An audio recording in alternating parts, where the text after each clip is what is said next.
Jona, a voliš ti ovu tortu? Pa ne.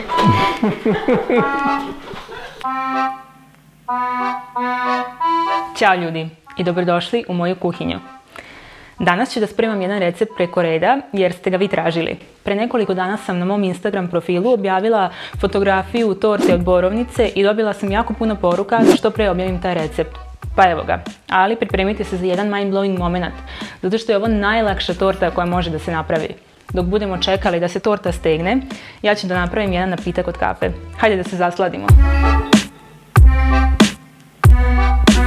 Za pripremu ovog recepta bit će nam potrebni indijski orasi koje sam ja prethodno veče potopila u vodu. Ovaj korak je obavezan i nemojte da ga preskačete. Zatim pečeni lešnici, pečeni bademi, urme, limun, ekstrakt od vanile, kokosovo brašno, kokosovo ulje, javorov sirup. Ukoliko nemate javorov sirup, slobodno možete da koristite i sirup od agave. On mu je odlična zamena. I na kraju zvezda ovog recepta, zaleđene borovnice. I koru i fil u ovom receptu pravimo tako što ćemo određene namirnice da stavimo u blender i da ih izmiksamo. Pa hajde da prvo krenemo od kore. Izblendat ću bademe i lešnike, a zatim ću u blenderu da usitnim urme kako bih dobila slatku pastu od njih koja će da poveže sve suve sastojke.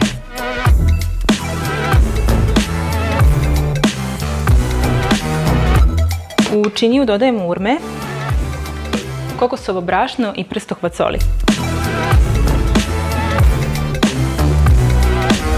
Vreme je da ove sastojke prebacimo u pleh koji sam prethodno namazala kokosovim uljem.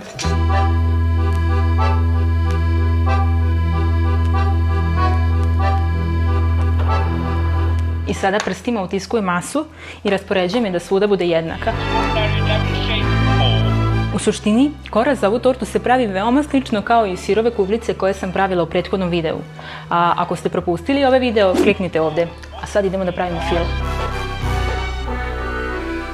Kao što sam već rekla, indijske orase sam prethodno veče potopila u vodu. Minimum da stoje u vodi je nekih 6 sati, pa obratite pažnju na to. Sada ih ubacujem u blender zajedno sa kokosovim uljem, javorovim sirupom, ekstraktom od vanile i sokom od limuna.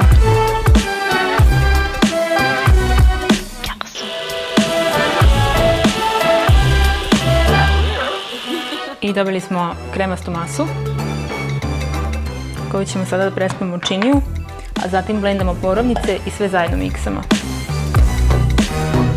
Borovnice ću odmah da dodam u ovu činiju i neću da je perem jer ću svakako kasnije da ih zamešam sve zajedno.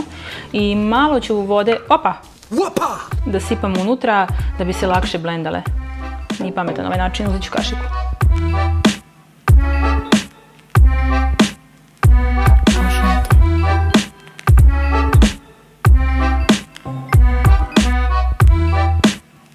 Fil nam je spreman i sada ćemo da ga islijemo preko kore. Rasporedite ga da bude svuda podjednako i na kraju sve zajedno ide u zamrzivač.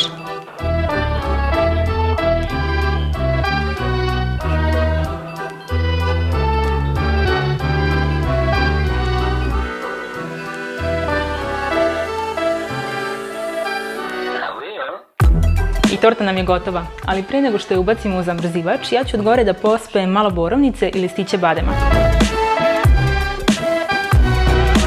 Ova torta treba da stoji u zamrzivaču minimum sat vremena. I dok čekamo da se ona stegne, ja ću da vam napravim jedan fini napitak od kafe za zimski dan.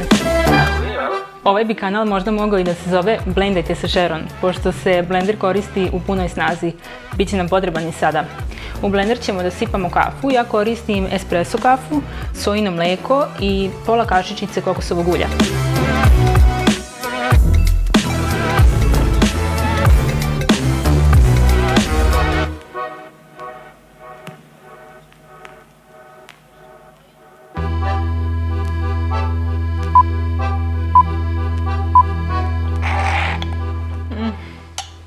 Ova kafa za mene je pravi desert i uglavnom je pravim kada kod kuće nemam ništa slatko.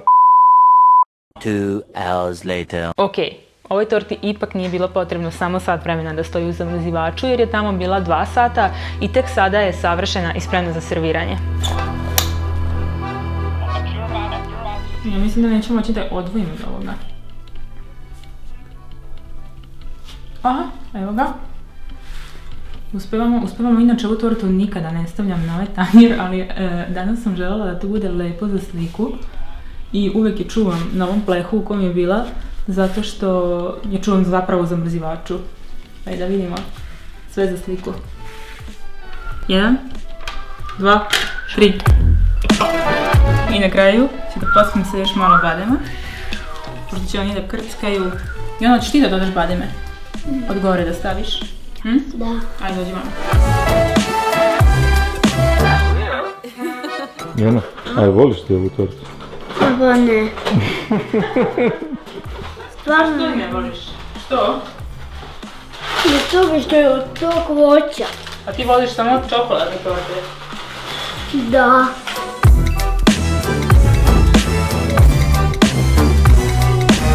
Jednom kada kupite namirnice koje su vam potrebne za ovu tortu, uvek ćete imati sastojke da spremite kući neki dobar sirovi kolač, kao što su na primjer kuglice koje sam ja pravila. Nemojte se subscribe-ovati na moj YouTube kanal dok ne probate neki od mojih recepata, a kada probate ovu tortu, verujem da se vidimo svakog četvrtka.